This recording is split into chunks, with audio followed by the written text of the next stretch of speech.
As media becomes increasingly diversified, people are better able to create new and intriguing ways to tell a story. In the age of the internet, these transmedia stories are generally social in nature, creating a community around the world that is being created. These types of stories and games are called alternate reality games, or ARG for short. And I want to show you the newest and most exciting one yet.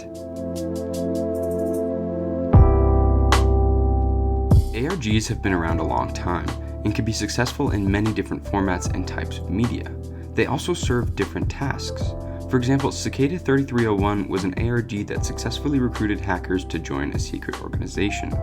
One of the most famous examples is Petscop, a video series on YouTube which showed a protagonist, Paul, playing an unfinished game called Petscop. An entire storyline developed, shrouded with ambiguity, which created large communities dedicated to solving its mysteries. PBhere is a new take on the social ARG. Differing from Petscop, the PBhere account on TikTok and Twitter is actively shaped by the audience participation that it receives. It is reminiscent of Twitch chat playing Pokemon, but a little more guided. PB, the main protagonist of the series, is propelled by the audience, giving him solutions to clues and giving him helpful advice for episodes to come. I will be going through each video in detail to give you an understanding of the storyline thus far, and to help upend the larger complexities underneath the surface of the story. Hello, this is day whatever of me being trapped in this room. I don't know what I'm doing here, don't know why I'm here. The first three videos are PB, our protagonist, becoming aware of his surroundings in his holding cell. He's learning how to use TikTok and even reply to comments that people are making. This sets the stage for the interaction between PB and his audience.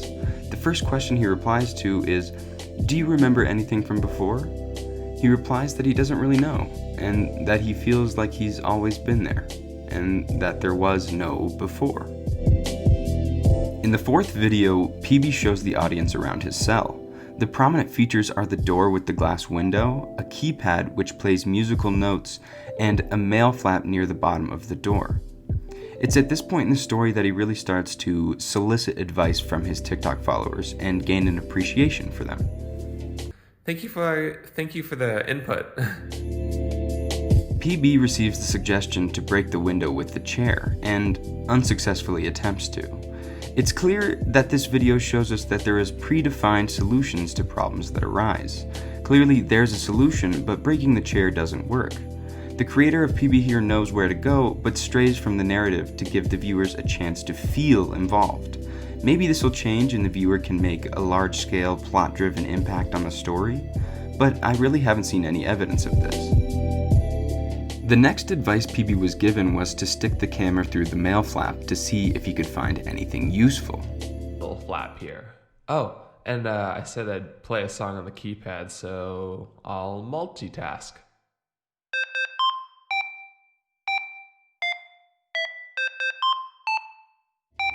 If you stop the video right here, you'll see a series of scratches underneath the door, accompanied by a better picture shown on Twitter by PB. These are musical notes corresponding to C, E, C, F, and D. Also on Twitter is a video by PB hitting every single key, which each correspond to a single note. Episode 7 is where the story starts to become really interesting. Taking the advice of his TikTok companions, PB uses the code to open the door, and walks out to see a dead man in a hazmat suit, with a note right next to him on the ground. Hello. So I went and grabbed the note, like everyone asked. PB is obviously shaken, but he grabs the note which reads, "Hello, I am so sorry I had to put you in the holding cell. You need to be ready for the other being. Find my office before you leave. I hope extranet access I gave you helps you with." He also finds the ID card of a man named Henry Carter. He's the chief engineer for the external connections department of the organization where this is taking place. A vital piece of information on the ID card is the employee number, which is 084522. In episode 9, he's been watching the security cameras and hasn't seen anyone. There's a big atrium with fake trees, fake skylights, and a large bunker door, as well as this map of the complex. He also later provides 2 pictures of the full map on Twitter, with one of the photos being partially obscured by his finger. Now, this picture is very interesting for a particular reason, and something we will delve into more later on. But that being said, look at this Twitter conversation about the photo with PB's finger in it. Why would this be the case? It's certainly not an accident that it wasn't deleted. Funny enough, other things in the later videos and Twitter sequences like this happen as well. Is the storage for PB's account not entirely controlled by him?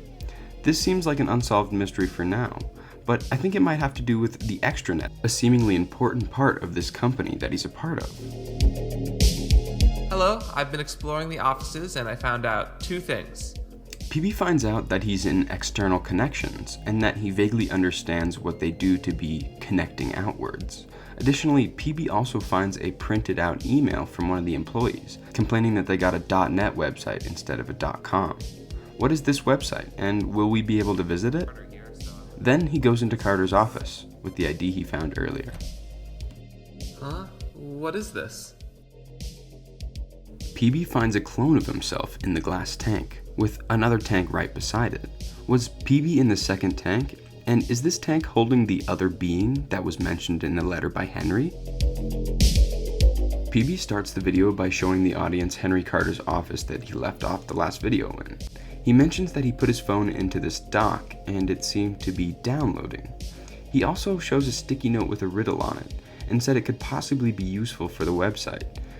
In the comments of the video, he gives the address to the website, which is infrabiotech.net.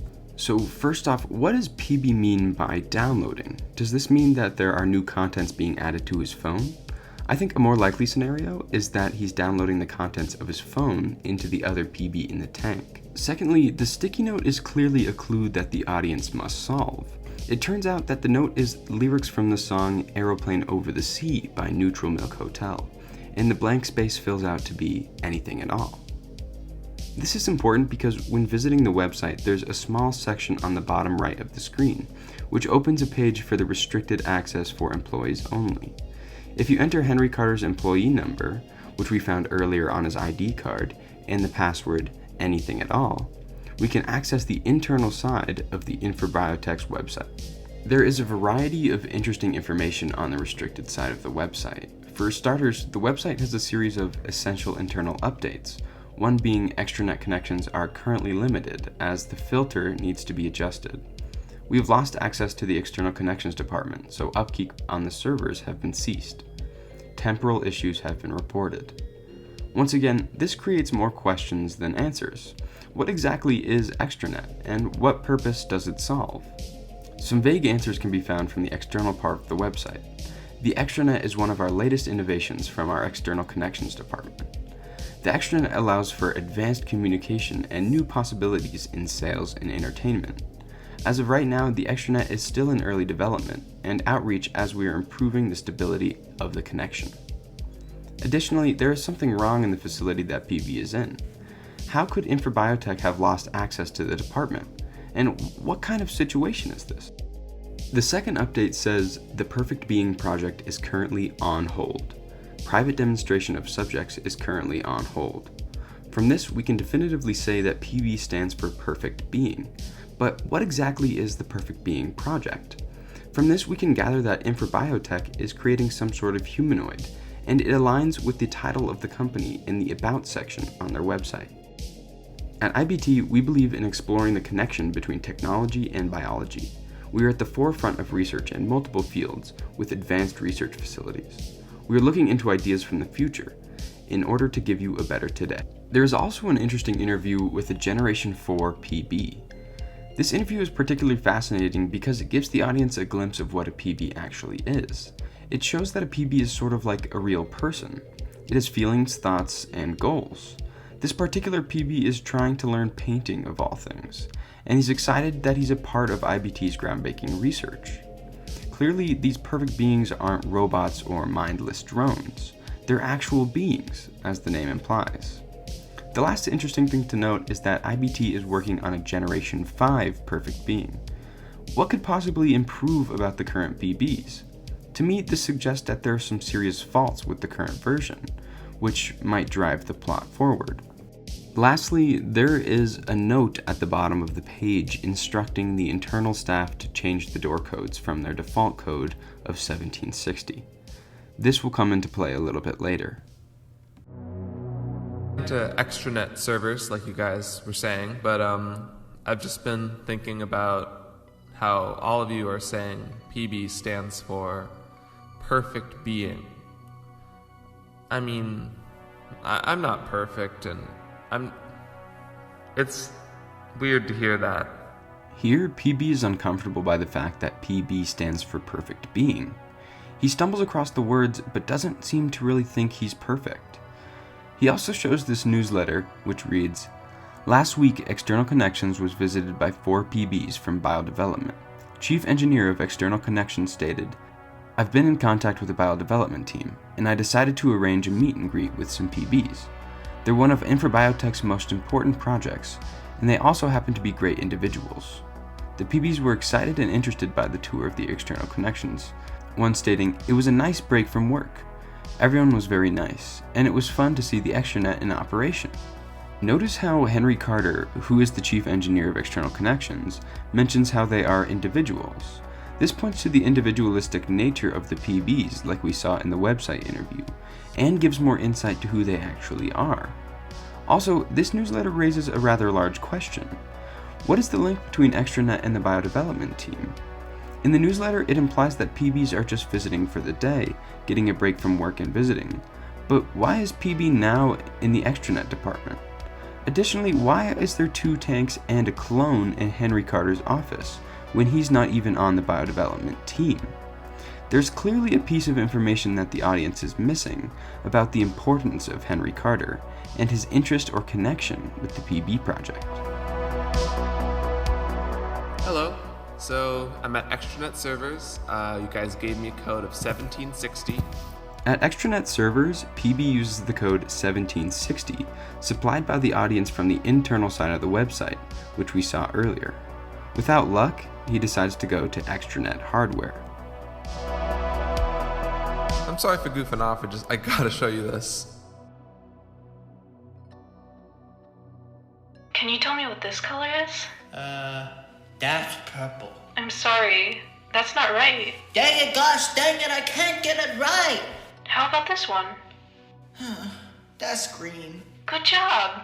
That's green. That's green like me! Oh, yeah! While in extranet hardware, PB shows us a video that can also be found on the internal part of the website.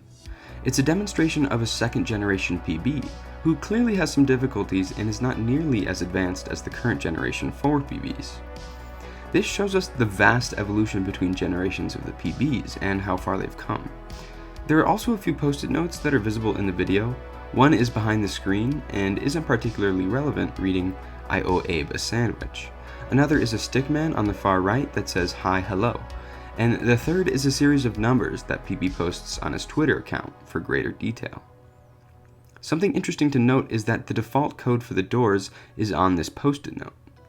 Could this be useful to open the extranet server's door? So I've never listened to music before, and I found this. So here goes. Video 15 is PB rolling around on an office chair, playing with TikTok filters and dancing, while listening to the song Hedgehog by Renouncer. I won't play it out of fear of copyright, but feel free to go watch the video for yourself on TikTok or Twitter. It's odd that he knows what music is, but hasn't ever listened to music before.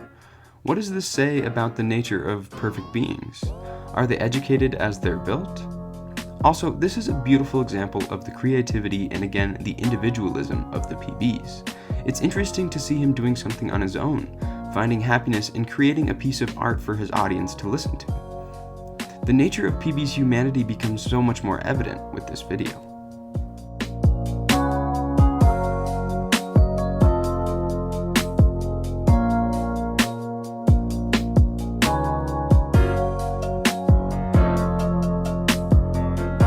PB uses the code given by the audience, 5620, which is the translated number from 1760 found on the sticky note in episode 14. He finally gets access to the extranet service, which allows him to open the giant atrium door.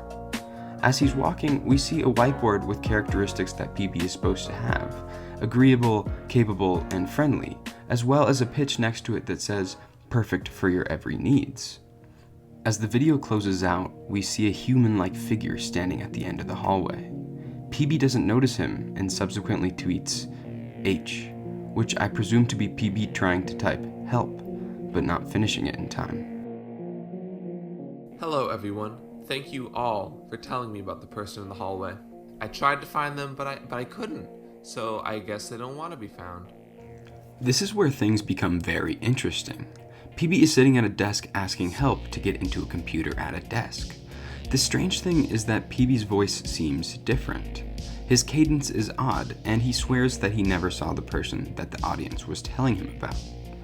In this frame, you can see PB's eyes look away when he's saying that the person must not want to be found. This implies one of two things. Either PB is looking at his captor, denying his existence, or that this is a different perfect being, with the classic tell of a lie being to look away. Hello. So I noticed in the comments that instead of helping me with my problem, you guys are all thinking that I am held hostage. I promise you guys that I am not held hostage. PB adamantly defends that he is not being held hostage. Then he goes on to say, You may not think I'm your PB anymore, but I'm PB nonetheless. And for the record, I wouldn't take hostages.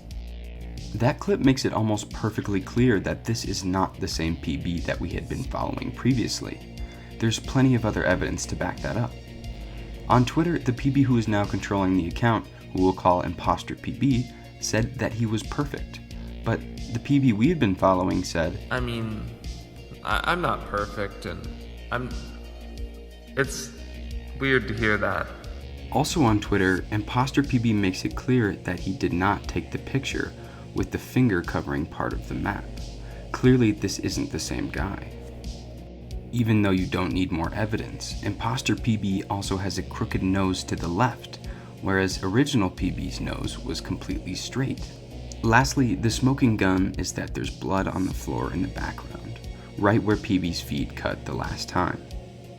With this, we can presume that our original PB has been killed off. Where can the story go from here?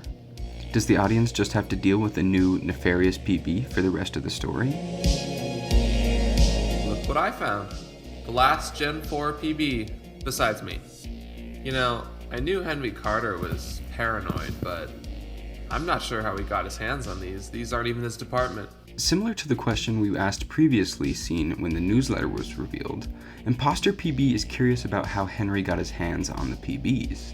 He also says that he knew Henry was paranoid. Paranoid about what?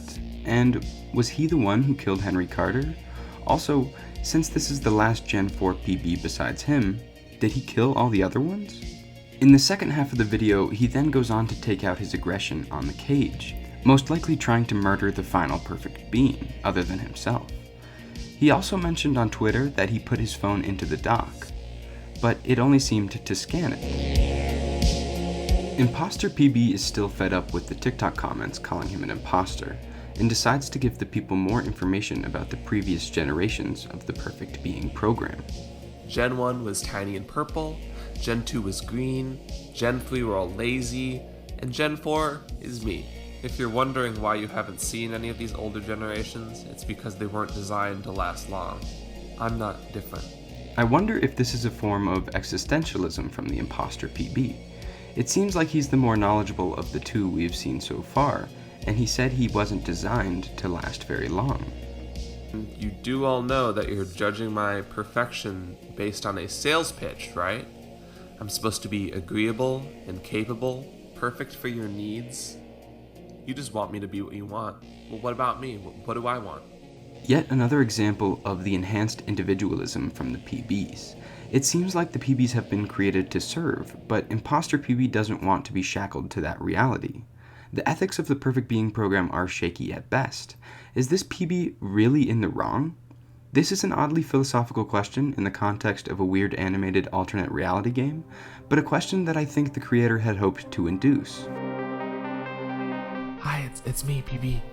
I woke up on the floor and I think I came out of I think I'm that clone one that I saw. I have all the memories from messages in the videos, but nothing else. Miraculously, when PB plugged his phone into the water tank when he first visited Henry's office, the videos and messages that he sent were downloaded into the new PB. So when PB was killed off in episode 16, he inadvertently had created a backup of himself in Henry's office that just woke up on the floor. He then pleads with the audience to tell the other PB to go to the cell in the extranet department. He also strangely says, I don't want him to catch me again. if he doesn't remember anything but the videos he had made, wouldn't he not know that he was caught and killed? While this could be a plot hole, I think it can be explained by the imposter PB scanning his phone into the dock by the tank. New PB would have seen these videos or remembered them and recognized that it wasn't him, and then implied that he was caught. I don't think it's too far of a stretch, but it is interesting to know. Hello, before I go to the cell that you're all just begging me to go to, I'm going to mess with this thing. Because according to this piece of paper, this is very dangerous. Before going to the cell as instructed by the audience, Imposter PB is next to the energy field generator. There's a large notice on one of the pillars that reads, "Misuse of the energy field generator could lead to catastrophic failure. If any of your devices ran out of battery, please contact your equipment head. Do not adjust the power here unless you are trained. In case of power overload, warn local towns for evacuation." He also spells out his intention to mess with it, and goes on to say, So I think if I mess with this switch here, I think I will ensure that there is, how do I put it? No PB program in the future. As we're nearing the end of the current episodes, it makes me wonder if this PB is on some sort of suicide mission to end the perfect being program. Is this what Henry Carter was paranoid about? Also, following up on the previous episode's discussion, couldn't this be characterized as justified? Obviously, I'm not in favor of blowing up facilities that could hurt local towns, but if these things are being created to become servants and slaves, I understand why Imposter PB would do this. Well, there's Henry. He could have avoided this if he didn't work weekends like the others. He saw me go into the air recirculation room with all those chemicals. Imposter PB shows us Henry and implies that he was the one who had killed him. He said he could have avoided this if he didn't work weekends like the others. It also implies that this whole storyline is taking place over a single weekend. Here you can see new PB lurking behind in the distance. Let's just say I'm glad the door's tough. Now I just have to get rid of one of his little last loose ends, and then I can wait it out. What is he waiting out? The destruction of the factory? PB, you here?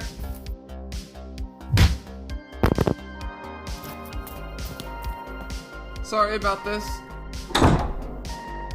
Do you guys know what's happening? Why are there alarms? Is something gonna happen?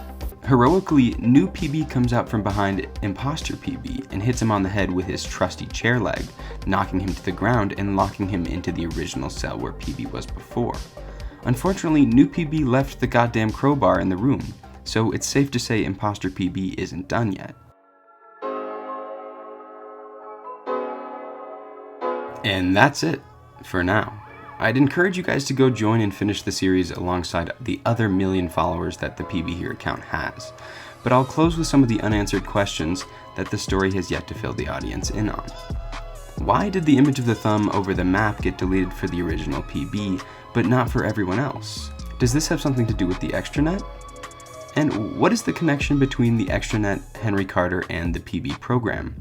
What made Henry Carter so interested in the program, giving them an entire tour of a seemingly unrelated facility, and going as far to have one or possibly two stored in his office? And what was he paranoid about? My theory this far through the story is that the extranet is the internet, but for networking on a scale larger than just how the current internet works. I think the extra part of the extranet is things like feelings, emotions, thoughts, goals, and in general, brain activity. This could be the link between the two programs and what Henry Carter was working on. This also explains why the phone dock was able to import all of the videos and messages into the new PB in the tank, effectively giving him a backup of himself. Maybe this is one of the first use cases of the extranet, but could be broadened for other things like how were mentioned in the website. I also think we need a lot more information on the knowledge of the imposter PB. He seems as if he's more experienced and has a greater grasp of infrabiotech and its possible misdoings. He has a strong vendetta against the company and the PB program as a whole, and is why he's trying to sabotage the entire operation.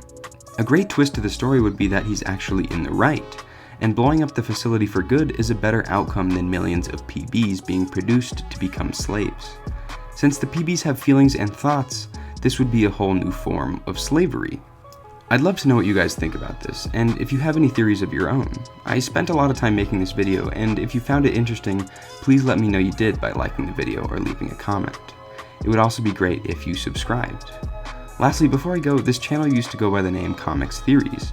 I've switched it up since I really no longer wish to exclusively make Marvel comic related content, and I want to broaden my horizons. It's been a few years since I've posted, but if you still enjoy my content, I'm back for now. Thanks!